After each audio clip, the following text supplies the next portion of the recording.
Hello student, आप सभी का स्वागत है। आज हम लोग फंडामेंटल थ्योरम ऑफ अरिथमेटिक पढ़ेंगे।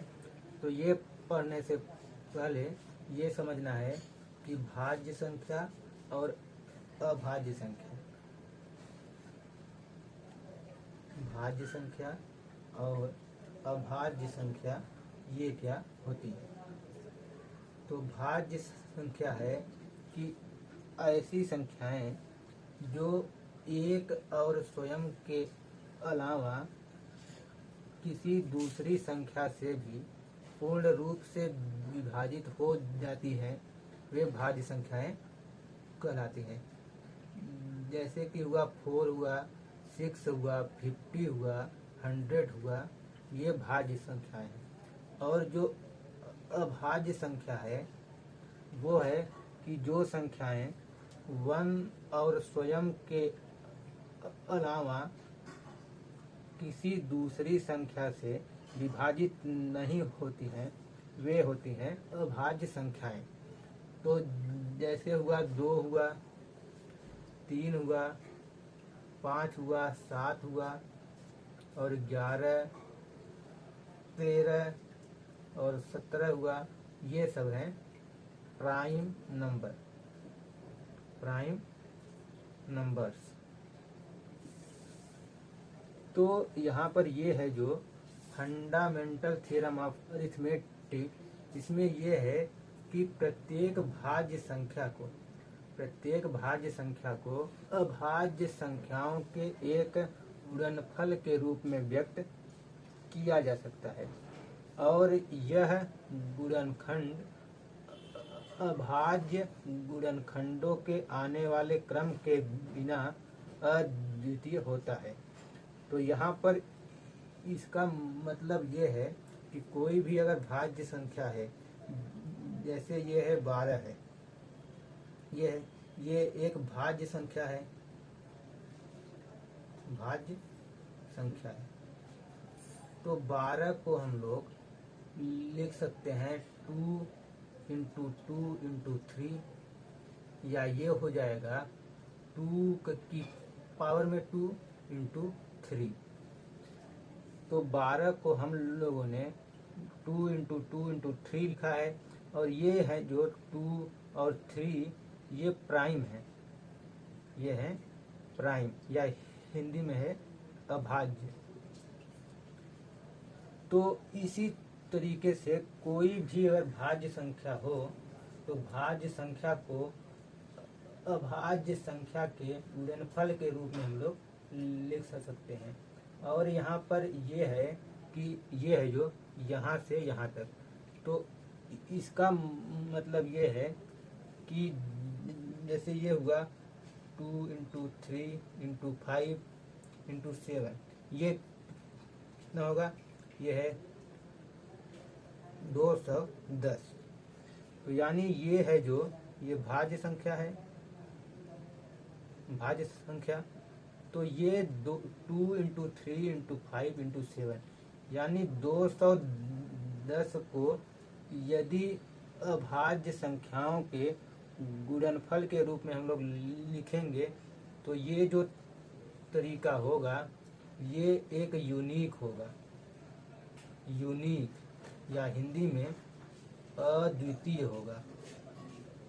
और अद्वितीय तभी होगा यदि हम लोग ये जो है 2 इंटू 3 इंटू 5 इंटू 7 या 3 इंटू 5 इंटू 2 इंटू 7 लिखें, या 5 इंटू 3 इंटू 7 इंटू 2, या 7 इंटू 5 इंटू 3 इंटू 2 लिख दें।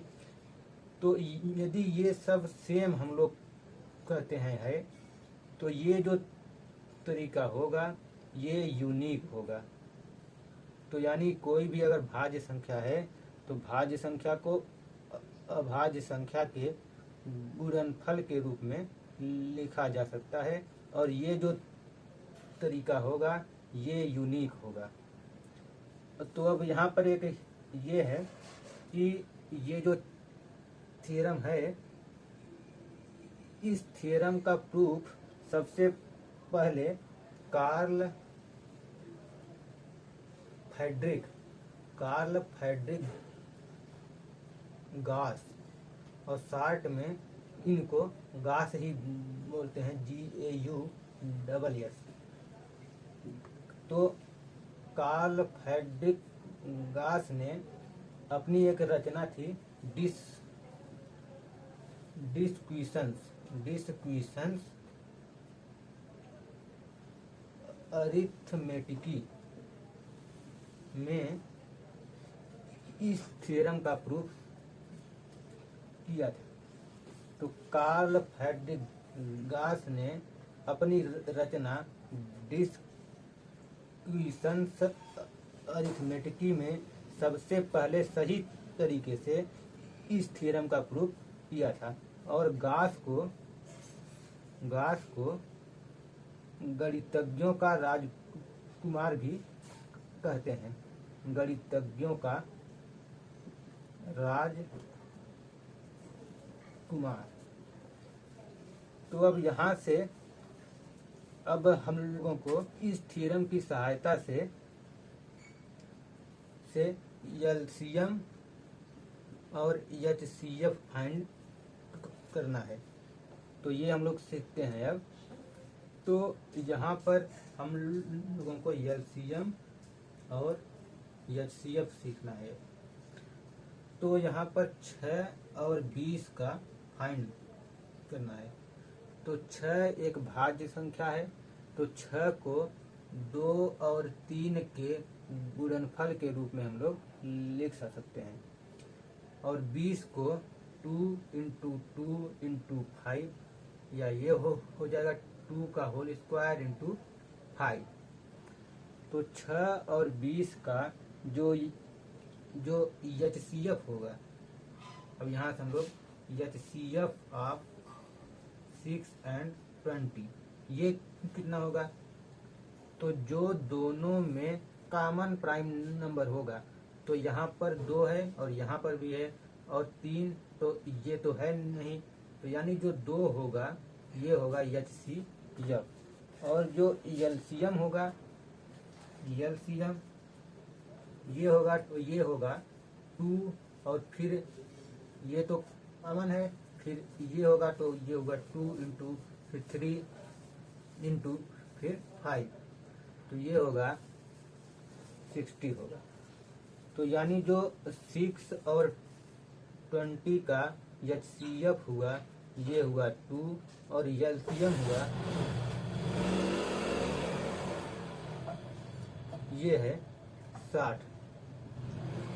तो अब यहाँ से एक रिजल्ट ये होगा कि दो संख्याएं यदि हैं, ये है 6 है और ये है 20, तो 6 × 20 ये होगा 120 होगा।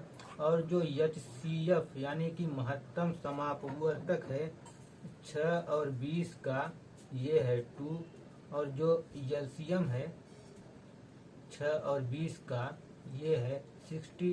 तो जो एचसीएफ और एलसीएम का गुणनफल होगा वो भी होगा 2 × 60 बराबर 120। यानी यहाँ से एक रिजल्ट ये आया कि यदि a और b दो संख्याएं हैं तो a × b बराबर होगा HCF of a, b × LCM of a, b। तो ये एक रिजल्ट हुआ। अब यहाँ पर यदि ये हो जाए कि 3 संख्याएं हैं, तो जैसे ये हुआ कि 3 संख्याएं हैं, तब ये रिजल्ट सही होगा कि नहीं होगा। तो 3 संख्याओं का हम लोग करते हैं अब। तो 3 संख्याएं हैं, एक हुआ 6 है, और सेकंड है 72, और तीसरा है 120। तो ये होगा 2 × 3, और जो 72 है ये होगा 2⁻³ इंटू 3² और ये वाला होगा 2³ इंटू 3 इंटू 5। तो अब यहाँ से जो HCF होगा तीनों संख्याओं का, ये होगा 2 होगा, और यहाँ से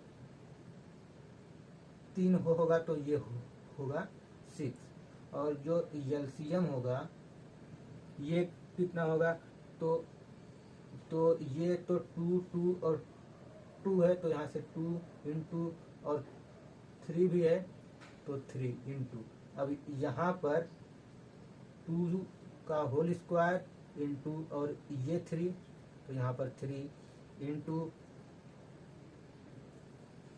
और यहाँ पर ये होगा 5 वाला, तो ये बचेगा 5। तो जो LCM होगा इन तीनों संख्याओं का वो होगा, तो यहाँ से हो जाएगा 2³ इंटू 3 का होल स्क्वायर इंटू 5, तो ये हो जाएगा 360।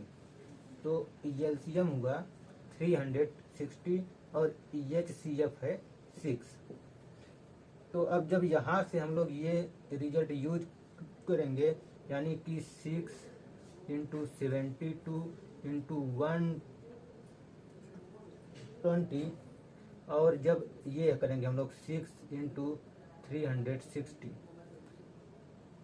तो यहाँ पर होगा 0 और ये 6 और ये 21, लेकिन ये जो होगा ये होगा 720 इंटू 72, तो यानी कि इन तीनों संख्याओं का, तो यहाँ से ये होगा 6, 72 और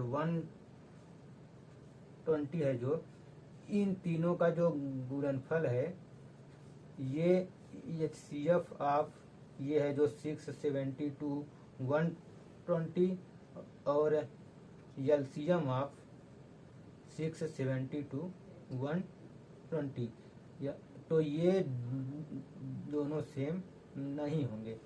तो यानी ये जो रिजल्ट है ये सिर्फ 2 संख्याओं के लिए सही है, यदि 3 संख्याएं हैं तो ये रिजल्ट सही नहीं है।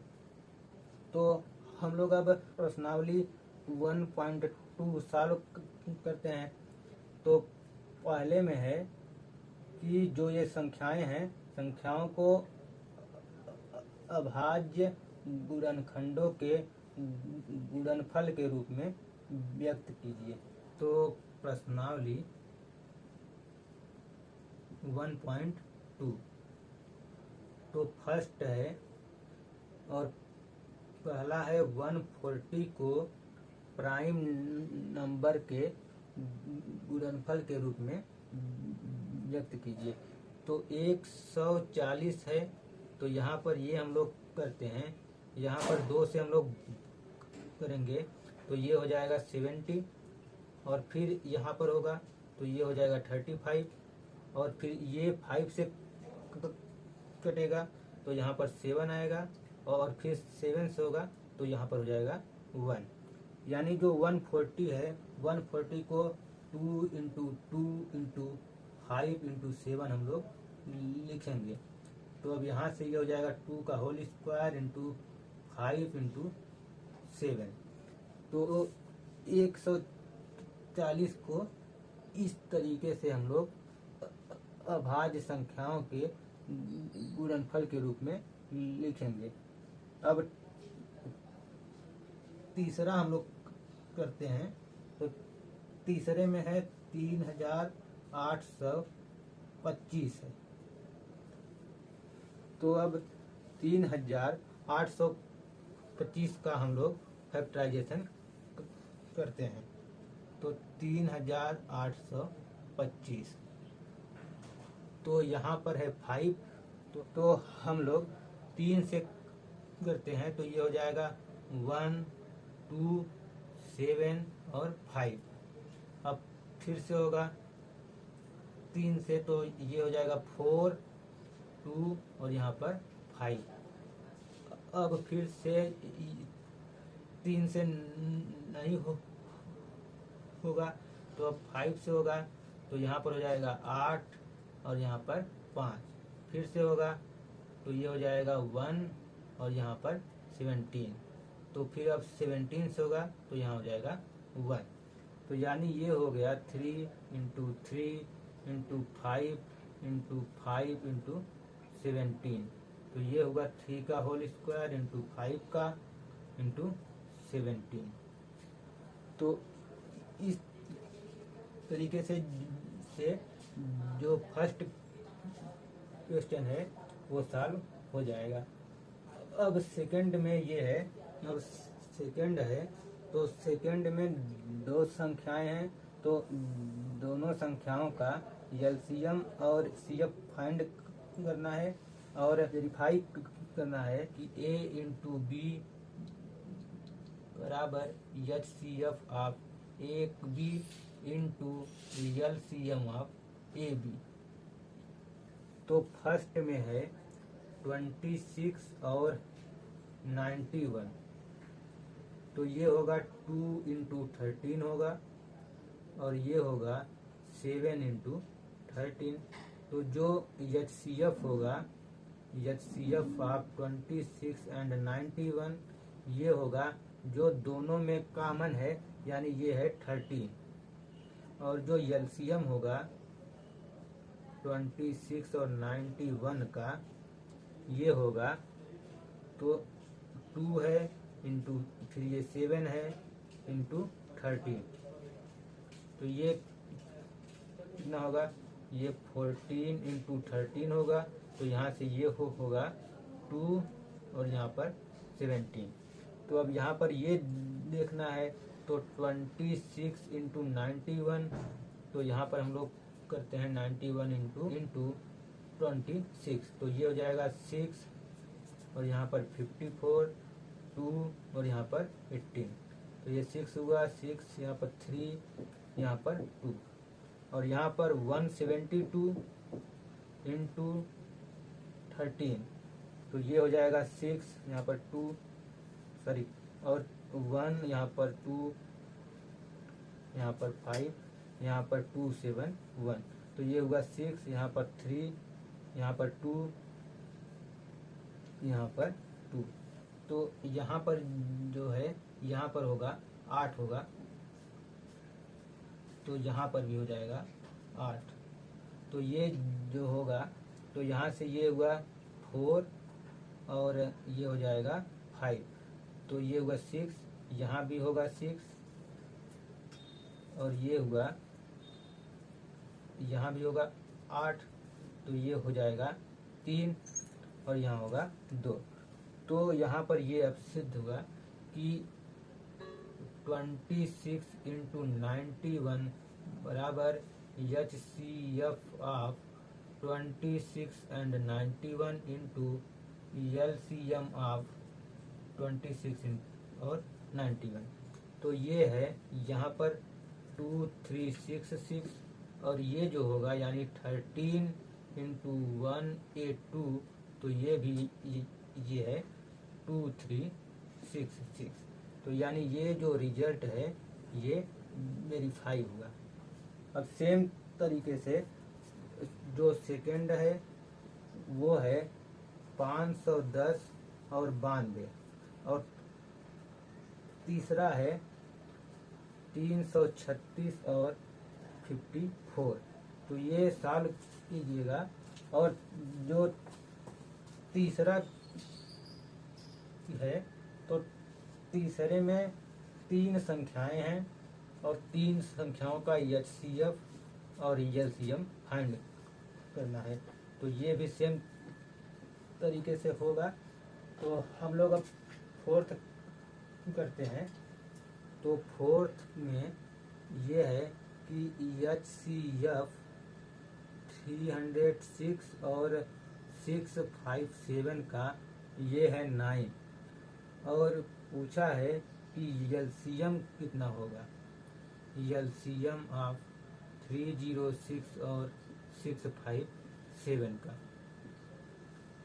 तो यहाँ पर ये रिजल्ट हम लोगों को पता है कि A इंटू बी बराबर H C F of A B into LCM of A B.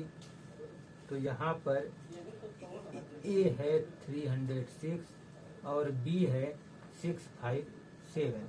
तो यहाँ से हो जाएगा 306 इंटू 657 बराबर HCF of 306 and 657 into LCM of 306 and 657 और ये है 9। तो यहाँ पर 9 इंटू LCM ऑफ 306 एंड 657 और यहाँ पर ये है।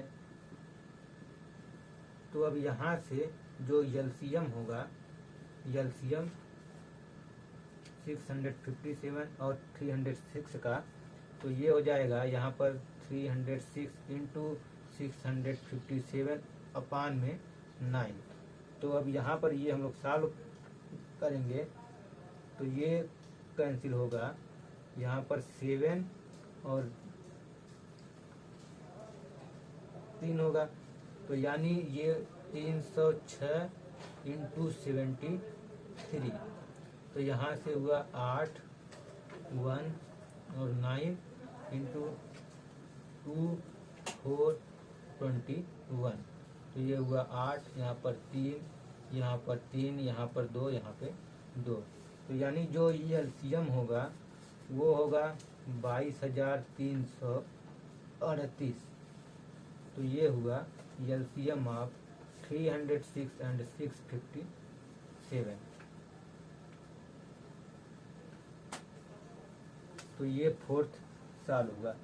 अब पांचवा है 6 और 7। तो ये सॉल्व कीजिएगा आप लोग। तो ठीक है, फिर आज के लिए।